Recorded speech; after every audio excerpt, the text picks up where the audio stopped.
Los presentadores de televisión Mónica Carrillo, Frank Blanco y el Gran Wyoming hablan sobre la formación que hay que tener para desempeñar su profesión. ¿Qué herramientas utilizan? ¿Son similares a la de los actores? ¿Son conscientes de ello? Para descubrirlo, Rafael Negrete y Néstor Roldán, actores y directores de teatro, cuentan las posibles similitudes entre ambas profesiones y analizan a los tres presentadores con el fin de localizar las herramientas que tienen en común con las artes escénicas. En nuestro país la formación actoral carece un poco de los estudios universitarios que gracias a todo este mare magnum de Plan Bolonia se está ahora encauzando. No significa que no tuviéramos estudios universitarios en el sentido de estudios superiores. Entonces las metodologías, más que seguir una escuela y decir, vale, soy puramente stanislavskiano, o todo lo contrario, soy puramente brechtiano, vengo de una formación actoral de William Layton. Aunque hayamos estudiado en estos sitios o nos hayamos formado con estas disciplinas, creo que es mucho mejor adaptarlo a la necesidad de cada momento concreto del temario que estás dando en el aula.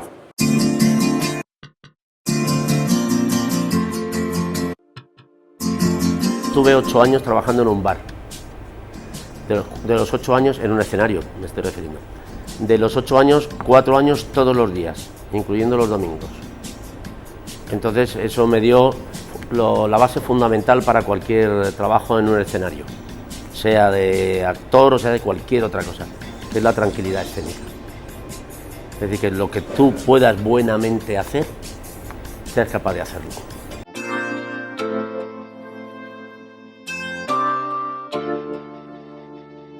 Bueno, yo soy periodista, me formé anteriormente en otras carreras, en turismo, pero fue circunstancial, pero mi formación específica es la de periodismo y empecé en radio, después ya pasé a la televisión y también he colaborado en medios escritos, con lo cual digamos que soy periodista en ese sentido en varias disciplinas, en varios terrenos.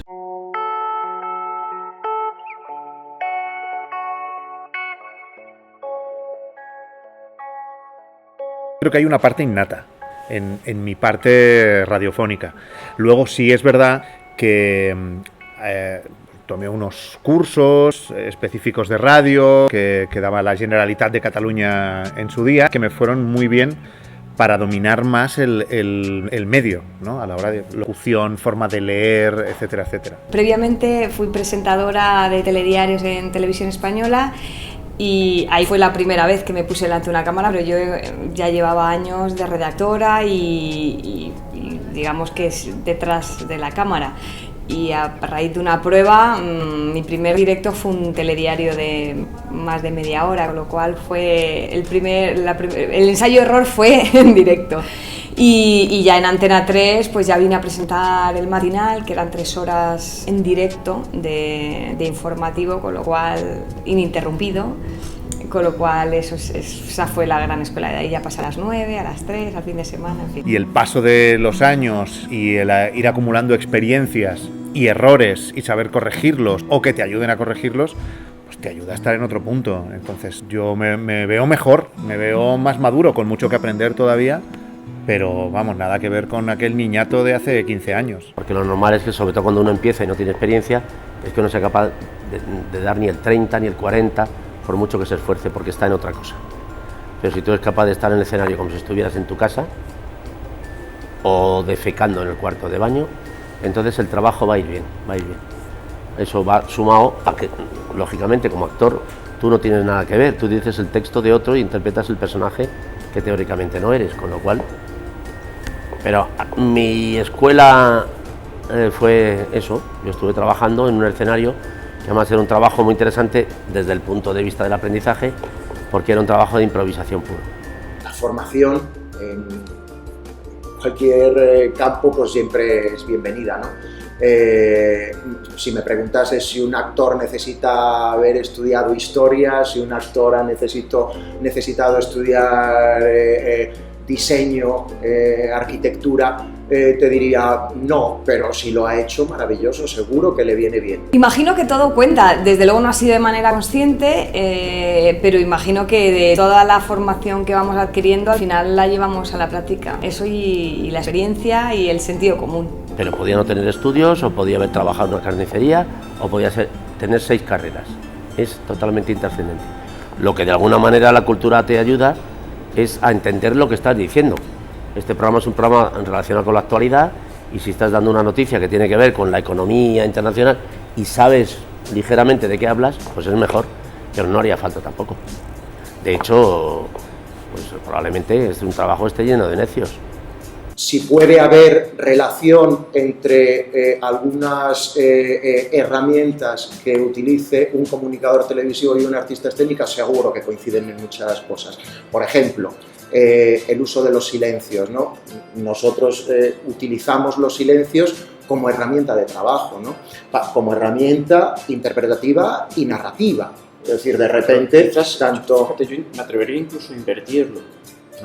Muchas veces como actor tienes una necesidad de controlar el tempo y el tiempo, que consiguen hacerlo magistralmente muchos presentadores de televisión. Claro. Cuando haces radio, claro, tienes tu relojito y si hay que terminar, va entrando la música, vas haciendo el final, lo tienes perfectamente medido. El presentador está sentado delante de un texto y lo larga.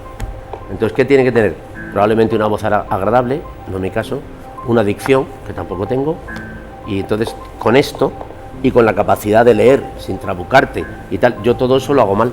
Lo que pasa es que yo soy un presentador atípico y yo ocupo el espacio de los presentadores atípicos. He hecho cursos de doblaje, entonces es lo más parecido, pero esto ha sido por afición y porque me gusta, pero no porque pensase que lo iba a utilizar en mi faceta periodística. A mí me gusta mucho el doblaje y me llamaba la atención, entonces como hobby me apunté a algunos cursos y sí que estuve un tiempo, y lo que aprendí un poco es eso, a utilizar ya no solamente las técnicas de dicción, sino la de interpretación, que obviamente es otro registro y que yo no tenía preparación para ello, claro. Nunca tomé ningún curso extra. Sí es verdad que ha habido quien me lo ha recomendado, de podrías hacer de interpretación, de expresión teatral, bueno, estos nombres que se le ponen a los cursos, pero la verdad es que no lo he hecho nunca, no porque no crea que no, o sea, que no lo necesito, pero yo creo que la naturalidad de un presentador muchas veces también está en sus debilidades, ¿no? Y entonces, si yo no sé hacer según qué cosas, pues no las sé hacer, y si tengo que hacerlas, lo defenderé y lo intentaré. Pero bueno, pero ahí, o sea, no lo he creído algo imprescindible. En un principio hice clases de locución y había algún foniatra para las cuestiones de radio, para dicción, para mejorar y quitar esos latiguillos que solemos traer casi todos y evitar imitaciones y demás. Y luego también lo que hice fue algún curso de presentación. Estuve en Televisión Española, hice alguno en el Instituto de Radio y Televisión también.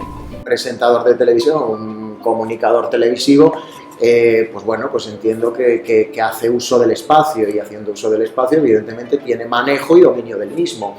Lo mismo ocurre en un escenario, ¿no? Si hablamos de cuestiones de control de la energía, modulación de la energía, dicción, contacto. En las mesas de presentadores donde hay un debate, por ejemplo, el contacto es fundamental. El presentador, si es un buen presentador, y digo buen como espectador, es decir, que a mí me interesa lo que me está contando y no me hace cambiar de canal, es aquel que escucha lo que le dice, lo coge y le devuelve. Es decir, hay una escucha activa, no una escucha pasiva, sino reactiva, porque reacciona. La reacción del espectador frente al individuo, esto es ajeno al tipo. Entonces, si tú eres una persona que te ven en la televisión y repeles, aunque lo hagan muy bien, pues no funciona. Y aunque lo hagan mal, si tienes un mercado, pues ala. Pero que tú no depende de ti, eso es ajeno a ti. Penélope Cruz es un ejemplo de esto, ¿no? Es una persona que retrata perfectamente. Entonces, todos los iluminadores, todos los operadores y todos los cineastas quieren trabajar con ella porque da una imagen perfecta. Y hay gente que es igual de guapa o muchísimo más guapa, pero no retrata. Y esto es un misterio, ¿no? Tiene que ver con otras cosas, con la piel, no sé. Rafael Negrete y Néstor Roldán analizan las similitudes entre ambas profesiones, y los tres presentadores conocen sus valoraciones para después responder a los profesionales de las artes escénicas. Pero, pero este carácter que hemos visto que ha sacado Marta... La escucha. Claro, ¿qué vamos a decir? Esto sí. Nosotros lo trabajamos, lo que decíamos antes. el poder estar presentando y escuchando a uno, escuchando a otro, al final del vídeo que nos has puesto, cuando le está preguntando al entrevistado, le responde, él escucha la respuesta y suma. Es decir, no es que tengas un guión aprendido y lo suelto, que esto en teatro muchas veces nos pasa. Tú tienes una frase, yo tengo otra, frase, réplica, se te va tu frase, y si yo no tengo esa capacidad de escucha, ocurre que yo digo la mía, y es como, ¿por qué ha dicho esto? La relajación. Una de las cosas, por ejemplo, para los más puristas stanislavskianos, que no, tienes que estar relajado en escena. No laxo, claro, no caído, no flojo, sino relajado. Él es capaz, está presentando y se le ve esa comodidad, él está relajado pero activo. Es una relajación activa. Energética, sí. ¿No? Entonces, de repente, hay algo que él a mí, por lo menos, me llega una energía muy cercana, ¿no? Me ha sorprendido porque están hablando, o sea, me reconozco en lo que ellos observan, pero para mí es como que no tiene ningún mérito, ¿no? O sea, lo primero que dicen es, escucha. Claro, es que a mí me parece tan básico, lo llevo haciendo tantos años, pero no en televisión. O sea, yo empecé en la radio siendo un adolescente, y ya empecé escuchando a mis compañeros, a los oyentes. Entonces, que eso lo comenten unos profesionales como algo positivo, pues hombre, me agrada, pero me sorprende porque considero que si eso no formase parte de mí, estaría incompleto como presentador. Y me hace gracia que tenga que ver con la interpretación, ¿no? Y luego esto de que está relajado, que está cómodo, bueno, pues también es un estado en el que al final te encuentras, pero que no lo buscas, ¿no?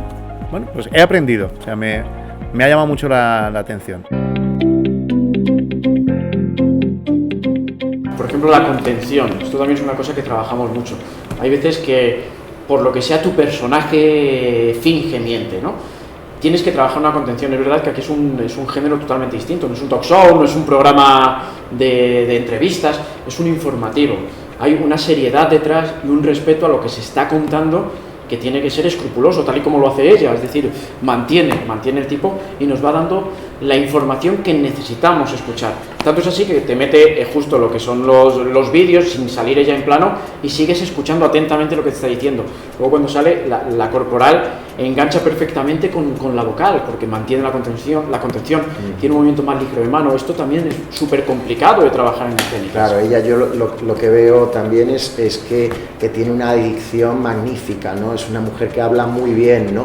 Y tiene una energía muy interesante, ¿no? Realmente con esto que dice Rafa, tanto a nivel físico como vocal, finalmente lo que te transmite es algo que te llega, ¿no? Hombre, comparto con ellos que como cuando en informativos, que es un formato muy encorsetado, es en directo y además los tiempos están muy calculados, nuestra capacidad para improvisación es muy escasa, salvo necesidad. Es decir, tenemos que ajustarnos prácticamente a los 20 segundos de un paso a vídeo porque si no, eso es tiempo que perdemos luego en otros directos futuros o en otros vídeos, con lo cual tenemos que ser en eso muy respetuosos. Eso por la parte nuestra, lo digo por lo de las pausas, entonces tenemos que intentar, cada uno tiene su cadencia, es decir, yo puedo estar presentando al lado de Matías y mi cadencia no tiene nada que ver, incluso la velocidad, incluso el tono. ¿Se puede renunciar a un papado por amor? Hoy hablaremos de Gregorio XVIII, un hombre que en vez de recibir la llamada de Dios, recibió la llamada de It Darling. La modulación vocal.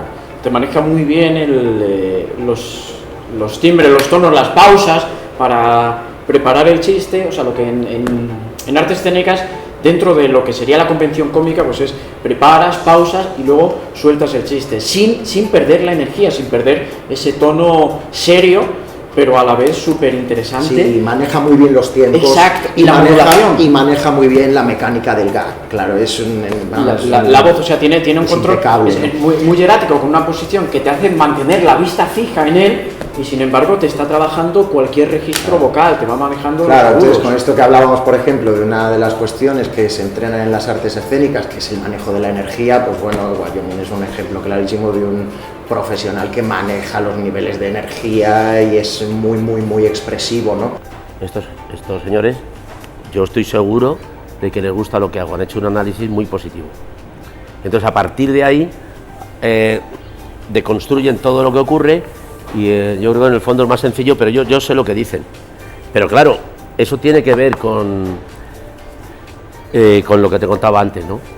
Con una cierta tranquilidad escénica. Si a ti te dicen, y aquí en este momento, porque esto viene marcado en el guión, en este momento pues tienes que cabrearte o reírte o no sé qué. Bueno, pues si no estás seguro, no estás tranquilo, pues tienes que usar técnicas, que es donde influye eso que tú decías, que son una serie de escuelas que te ayudan a ausentarte y a introducir cosas que tienes que hacer, aunque no te apetezca o aunque no las sientas. Pero si estás tranquilo y te dicen que te rías, pues te ríes y ya está. Si pensamos en el terreno escénico, ¿qué características entrenables, ¿vale? Puede desarrollar un actor para ejercer la profesión escénica, ¿no? Pues bueno, hemos hablado, pues la presencia, el dominio de la energía, el control del cuerpo y el control del espacio, la comunicación, ¿no? En su más amplio sentido, o sea, tampoco vamos a ver el contacto, la escucha, etcétera, etcétera, etcétera, las cuestiones esenciales del acto comunicativo, ¿no? Un presentador es un mero transmisor. A un presentador le dicen exacta y puntualmente todo lo que tiene que hacer. Es decir, que sus conocimientos se los puede guardar para otra ocasión mejor. Tampoco se trata de dramatizar en el sentido contrario, de sobreactuar y, como es una noticia triste, sentirse más afectado, ¿no? Nosotros somos meros transmisores de información y como muestra de respeto hacia el espectador debemos ser eso. Tú entrenas precisamente eso, es decir, tú tienes que disfrutar de tu profesión, tú tienes que ser un actor y que el actor disfrute de lo que está haciendo. Yo creo que prácticamente los 4 profesionales, no de las artes escénicas, de lo suyo, que es súper respetable, y digo lo suyo como un mundo ajeno a mí, que solamente contacto como espectador. Nosotros como actores tienes, entre otras cosas, que aprender a disfrutar de tu profesión. Si no disfrutas de tu profesión, para mí deja de ser una profesión y pasa a ser un empleo. Lo hago porque lo tengo que hacer, pero no porque lo disfruto. Más allá de que tu personaje sufra, ¿vale? Tu personaje puede estar sufriendo, pero tú como actor, esto parece un poco una paradoja, estás disfrutando haciendo sufrir a este personaje que lo lleva dentro. Yo creo que aquí se ve precisamente eso, que disfrutan de lo que hacen. Seguramente mi trabajo tendrá mucho en común con el trabajo interpretativo de los actores, dependiendo del género, etcétera, pero no soy consciente de en qué se puede parecer, más allá de la capacidad de improvisación, que entiendo que esto un actor lo debería tener por la mano, y que eso sí que es algo que domino y manejo con soltura. Entonces yo realmente, después de 30 años, a mí lo de las cámaras me da igual, me preocupa más quién está detrás de la cámara, fíjate. Si a lo mejor es un gilipollas que me cae mal, estoy frito. Pero a mí la cámara en sí y que haya 2 millones de espectadores detrás me trae totalmente seguridad. O sea, me influye más que el entorno que tenga sea agradable, muchísimo más. Pero con respecto al otro, te digo que yo estuve 4 años todos los días. De verdad que cualquiera que tenga la oportunidad de hacer eso va a poder enfrentarse a cualquier cosa. O sea, que yo cuando fui a la primera vez a un rodaje de cine, no tenía ningún problema, me parecía una cosa relativamente sencilla. Otra cosa es que lo haga como el culo, cuidado. Pero lo que yo podía hacer, era capaz de hacerlo.